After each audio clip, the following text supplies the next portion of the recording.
महानगरची दिवस रात्र सेवा करत आलो. ज्या छत्रपती संभाजीनगरमध्ये आपण आपलं सरकार असताना मग ते पोलिसांची घरं असतील, आपल्या शाळेचे विषय असतील, रस्त्यांचे विषय असतील, घनकचऱ्याचे विषय असतील, हे सगळे सोडवत आलो.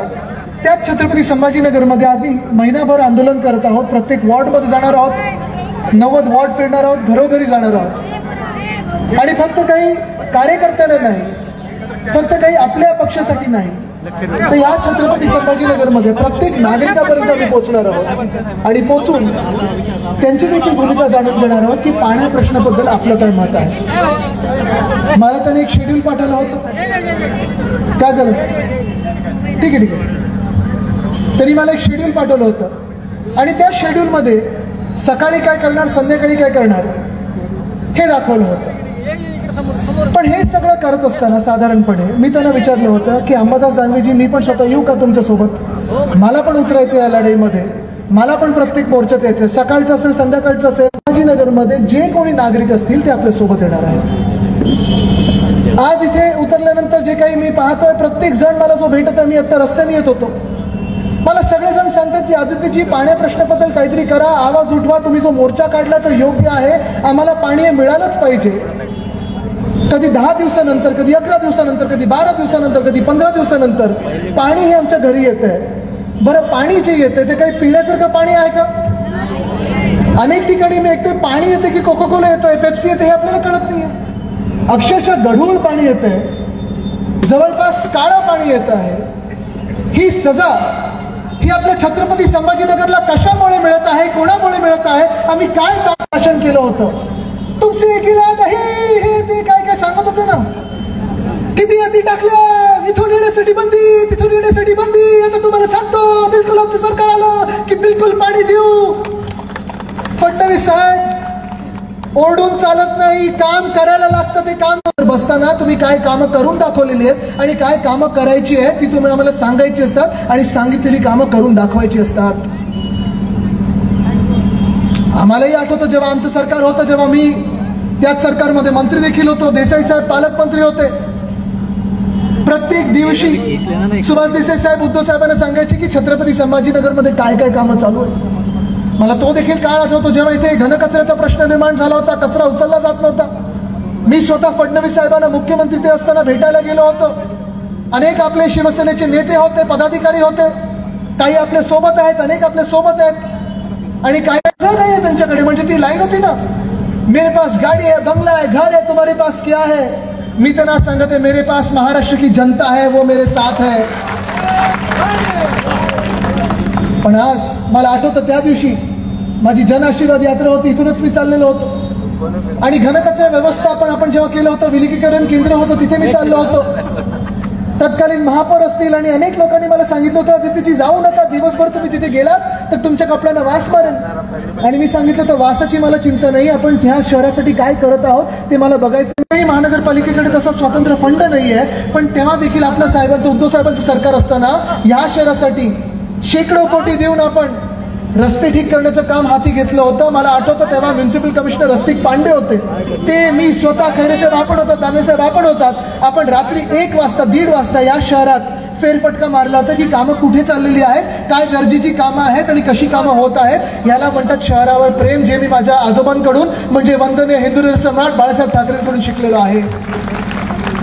नुसतं आरोप नाही केले, कामं केलेली आहेत. होय, मी मंत्री असताना अजंठा एलोरासाठी असेल 100 कोटी मी मंजूर करून दिले होते, कारण ह्या शहरामध्ये आपल्याला पर्यटन वाढवायचं होतं. पर्यटक नुसतं महाराष्ट्रातून नाही, नुसतं देशातून नाही, तर जगभरातून खेचून आणायचं होतं, कारण जगात छत्रपती संभाजीनगर नाव हे मला न्यायचं होतं.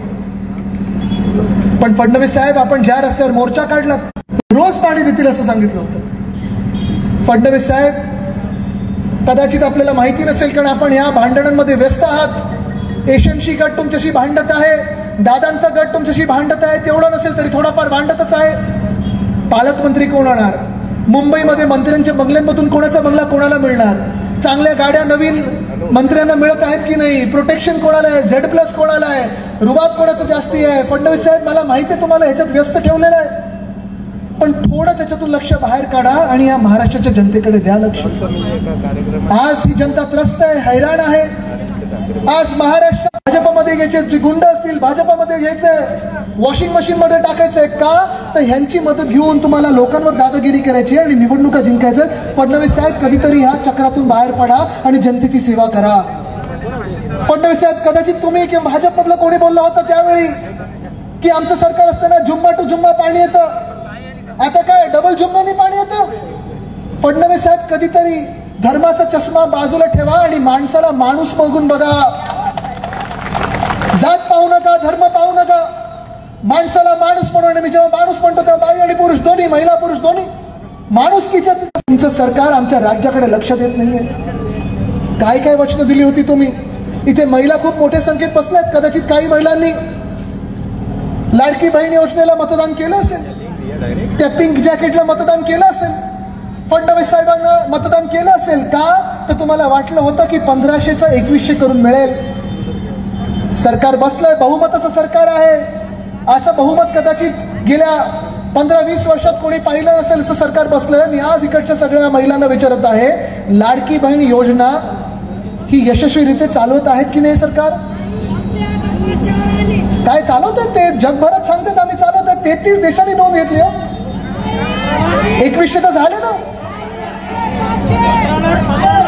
काय सांगते तुम्ही? खोटं बोलू नका ताई. 2100 झाले. ती पण कमी केली. लाखोच्या संख्येने महिला कमी केलेल्या आहेत. लाडक्या बहिणींनी आता विचार करायचा आहे की हे जे 3 म्हणजे 1 मुख्यमंत्री आणि 2 उपमुख्यमंत्री राखी बांधायला इथे येतात ना सगळे, त्या राख्यांचं झालं काय? राख रांगोळी केली ह्या महाराष्ट्राची.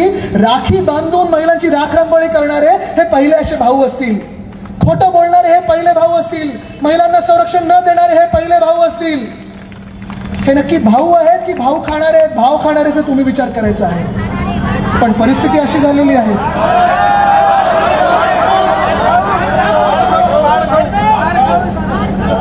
ठीक आहे, ते तुम्ही ठरवायचं. तुम्ही ठरवायचं.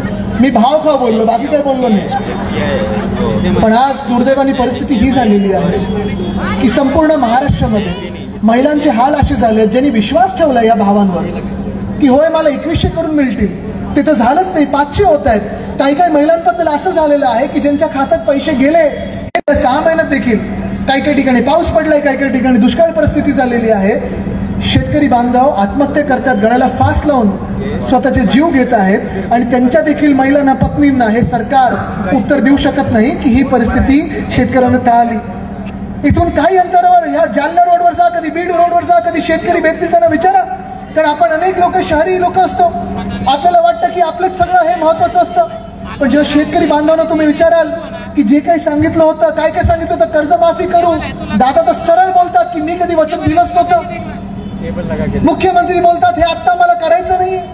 नक्की ह्या राज्यात चाललंय तरी काय? हा प्रश्न जर आपण विचारला तर तुम्हाला भलतीकडे नेतील. मी तुम्हाला पुन्हा एकदा सांगतो, होय रामराज्य आम्हाला पण आणायचंय, पण आमच्या रामराज्यात आम्ही एक शिकवण घेतलेली आहे. मंत्री असतील, ह्या सगळ्या महाझुटी कारभार मधले निर्लज्ज आमदार असतील, खासदार असतील, ते येतील तेव्हा विचारा त्यांना, पाणी कधी देताय? तुम्ही जी वचनं दिली होती ती पूर्ण कधी करताय? आणि नसेल करताय तर राजीनामा द्या आणि निघून जा आमच्या महाराष्ट्रातून. आम्हाला ह्या राज्यामध्ये असे खोटारडे लोक नको आहेत. बरं, प्रश्न असा आहे की तुमच्या इकडच्या पालकमंत्र्यांना भेटायचं तर भेटायचं तरी कधी? 72व्या माळ्यावर जायला तुम्हाला लिफ्ट आहे का? ते गाणं होतं ना, ऊंची बिल्डिंग लिफ्ट तरी बंद आहे, कैसे में आऊ संबंध आहे, ते झालं. बरं, खासदार आहे ना, आता मी तेच विचारत होतो मला, तर राजूजी तुम्हाला विचारत होतो, आताचे खासदार कोण आहेत तुमचे? खासदार कोण आहेत? नाही, आता तुम्ही मला सांगा, प्रश्न असा पडलेला आहे की त्यांच्या समोर पाण्याचं आंदोलन करायचं तरी कसं? तुम्ही रिकामी बाटली घेऊन गेलात, काय भरून देतील तुम्हाला? हे महिलांना मान्य आहे? कदाचित स्पीड ब्रेकर लगेच टाकून देतील का दुकानाच्या बाहेर, पण दुकान देखील स्वतःच करून घेतील. हे पुरुषांना मान्य आहे? आज गंमतीचा भाग बाजूला सोडा, पण दुर्दैव असं आहे की ह्या शहरावर, छत्रपती संभाजीनगर शहरावर प्रेम करणारा या सरकारमध्ये कोणी नाही, आपलं मानणारं या सरकारमध्ये कोणी नाहीये. ह्या शहराचं विकास करण्यासाठी असेल, समाजकारण करण्यासाठी असेल, म्हणजे खरोखर अंबादास दानवेजी तुम्ही आणि सगळेच मंचावर बसले, खैरे साहेब आपण असेल, सगळेच जे शिवसैनिक आहेत, शिवसैनिक बोलल्यानंतर शिवसेना, महिला आघाडी, युवासेना, युवती, कारण 20% राजकारण हे तुम्ही खरं करून दाखवलेले आहेत. कारण हे आंदोलन स्वार्थासाठी नाही, काही लगेच कुठच्या निवडणुका येत नाहीत. कुठच्याही आता आपण पाहतोय केंद्राच्या निवडणुका होऊन गेल्या, राज्याच्या निवडणुका होऊन गेल्या, एखाद्या महिन्यात कुठच्याही निवडणुका येत नाहीत. हे कुठच्याही स्वतःसाठी तुम्ही आंदोलन करत नाहीत, स्वतःचं कुठेही मोठं होर्डिंग पाहिलं नाही. हे आंदोलन जे आहे ते जनतेच्या हिताचं आहे. आणि हाच प्रश्न आपण विचारायला पाहिजे आज सरकारला की आम्हाला पाणी का मिळत नाहीये. तसं जर विचार करायला गेलं तर हे शहर फार महत्वाचं आहे. हेच शहर म्हणजे छत्रपती संभाजीनगर ऐतिहासिक आहे, पर्यटनासाठी महत्वाचं आहे, उद्योगासाठी महत्वाचं आहे. सुभाष देसाई साहेब जेव्हा उद्योग मंत्री होते, पालकमंत्री होते, तेव्हा इथेच बाजूला काही किलोमीटर रोजगार मिळायला पाहिजे. पण आज ते होत नाहीये. आज हे सरकार जे आपल्याला व्यस्त ठेवत आहे ते लढायांमध्ये ठेवते, भांडणांमध्ये ठेवते. जिल्ह्यामध्ये पाण्यावरनं वाद सुरू झालेत, तालुक्यांमध्ये पाण्यावरनं वाद सुरू झालेत. पाणी नसेल तर तुमचं धर्म नसेल तर समाज नसेल तर जात, ह्याच्यातच आपल्याला व्यस्त ठेवलेलं आहे. कारण हे जे पैसे खात आहेत बोटीने लिहून कोणी घेतले लबाड म्हणून, काल ज्यांनी उत्तर दिलं त्यांनी, हीच भाजपा गेले 11 वर्ष केंद्रात सरकारमध्ये आहे. हीच भाजपा आपले 2.5 वर्षाचा काळ आणि त्याच्यात देखील कोविडचा काळ बाजूला ठेवला तर 10 वर्ष या महाराष्ट्रात सरकारमध्ये आहे. हीच भाजपा निर्लज्जपणे आपल्या सोबत महानगरपालिकेमध्ये होती आणि हीच भाजपा आपल्या सोबत गेले 25 वर्ष जेव्हा यांची एखादी सरकार नव्हतं तेव्हा सरकार आणि त्याच्यात राज्य सरकारचे जे काही फायदे होते ते उचलायला आपल्या सोबत होती. आज आपल्या अंगावर येते. तुम्ही विचार करा आपल्या महाराष्ट्राबद्दल ह्या भाजपच्या मनात राग केवढा आहे. एक शहर आहे छत्रपती संभाजीनगर, एक शहर आहे, त्या शहराला पाणी पुरवठा का नाही होऊ शकत. 3 दिवस आड असेल, 2 दिवस आड असेल, या महाराष्ट्रात समाप्ती मी करणार नाही. इथून आम्हाला पुढे जायचंय, निवेदन द्यायचंय, प्रशासनाला निवेदन द्यायचं. आणि प्रशासन तरी काय करणार जोपर्यंत आदेश